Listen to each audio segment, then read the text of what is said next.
এখানে বিভিন্ন রকমের কোড এবং বিভিন্ন রকমের টেকনিক শেখানো হয়, যেটা সত্যি খুব ইউনিক। IELTS ডক্টরের পক্ষ থেকে সবাইকে শুভেচ্ছা।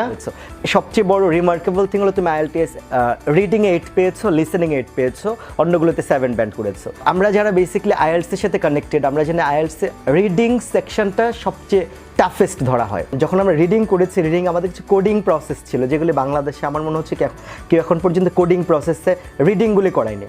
বাট সেটা আমরা IELTS ডক্টর থেকে আমরা ভেরি ইনোভেটিভ একটা প্রসেস কম রিডিংগুলি সলভ করেছি। রিডিংয়ের ব্যাপারে যদি একটু ছোট করে আমাদেরকে বলো এক লাইনে। রিডিংয়ের ব্যাপারে বলবো, রিডিংটা অ্যাকচুয়ালি আমি খুবই ভয় পেতাম এবং রিডিং খুবই একটা পারপ্লেক্স সিচুয়েশন ক্রিয়েট করে যখন একসাথে 3টা রিডিং টেস্ট থাকে।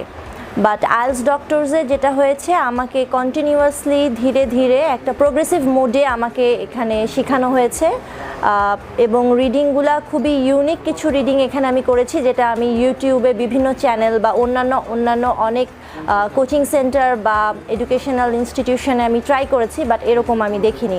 আর IELTS ডক্টরসের সবচেয়ে বড় প্লাস পয়েন্ট রিডিংয়ের জন্য যেটা, এখানে বিভিন্ন রকমের কোড এবং বিভিন্ন রকমের টেকনিক শেখানো হয়, যেটা সত্যি খুব ইউনিক। এই জিনিসটাই আমাকে হেল্প করেছে 8 পেতে। লিসেনিংয়ে তুমি 8 পেয়েছো খুবই অল্প সময়ে, খুব প্রোঅ্যাক্টিভ একটা অ্যাটিটিউড আমি তোমার ভিতরে প্রথম থেকে খেয়াল করেছি, যেহেতু আমি পুরো জার্নিটার সাথে আমি ছিলাম। তো লিসেনিংয়ে তুমি 8 পাওয়ার জন্য তোমার কী কী এফোর্ট দিয়েছো, যারা আলটিমেটলি আমাদের এই ভিডিওটা যারা দেখবেন তাদের জন্য তুমি মোটিভেশনাল কিছু বলবা, যে আলটিমেটলি তারা কীভাবে করলে একটু ভালো করতে পারে, তাদের ডিজায়ার্ড ব্যান্ডটা হিট করতে পারে। Listening I think it's all about practice. আমি অনেক লিসেনিং করেছি এবং সালাউদ্দিন ভাই আমাকে খুবই হেল্প করতো বিভিন্ন রকমের লিসেনিংয়ের, ইউটিউব থেকে গুগল সার্চ করে বিভিন্ন রকমের লিসেনিংয়ের উনি আমাকে লিঙ্ক দিতেন এবং প্রতিদিন ওনার ওখানে গিয়ে আমি প্রতিদিন একটা করে লিসেনিং করতাম, ফুল লিসেনিং।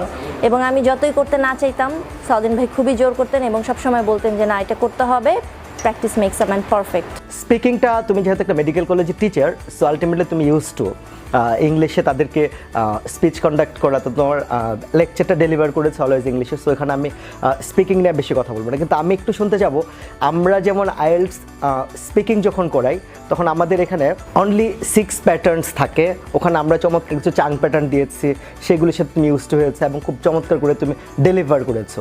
স্পিকিংয়ের ক্ষেত্রে আমি যেটা বলবো ভাইয়া, আপনারা এখানে যে প্যাটার্নটা তৈরি করেছেন এটা খুবই হেল্পফুল।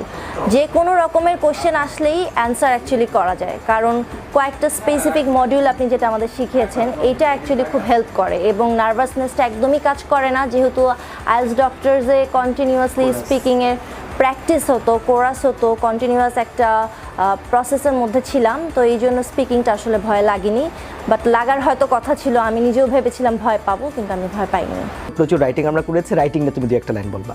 রাইটিংয়ের অনেকগুলা কোশ্চেন এবং রাইটিংয়ের জন্য অনেকগুলা স্পেসিফিক খুব হাই ভোল্টেজ ওয়ার্ড যেটা আমাদেরকে শেখানো হয়েছে এবং যেই ওয়ার্ডগুলা খুবই স্পেসিফিক এবং খুবই ইউজফুল ছিল, বিভিন্ন প্যাটার্নে ওগুলো ইউজ করা যায়।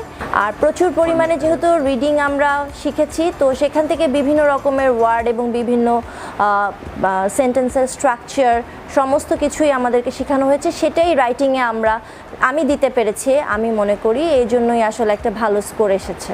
তোমার পুরো পরিবারের জন্য অনেক শুভকামনা IELTS ডক্টরের পক্ষ থেকে। অনেক ভালো থাকবে, অনেক ভালো থাকবে, অনেক ভালো থাকবে।